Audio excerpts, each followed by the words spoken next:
but that is then you bring that whole end-to-end story together. I was looking at the demo. It's very powerful. Yeah.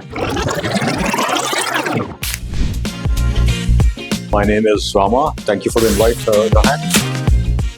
So I'm Johan Kebbers. I'm the CTO of Acuvate. I'm very pleased to be here today as well. Robots could do it in a jiffy, I would say. Yes. It could be tank inspections. We're working on something that actually cleans the boiler tubes. So, if you look at all these economics and the safety aspects of it, robots and the associated data that they pump in will do a lot better job.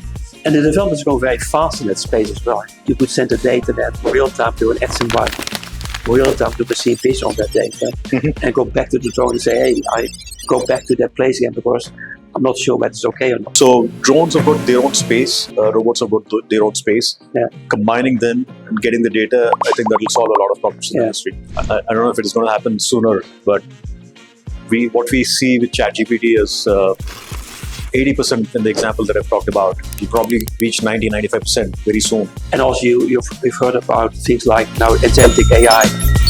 It's in principle, of course, will also become more empowered and your agentic AI executing certain activities almost independently.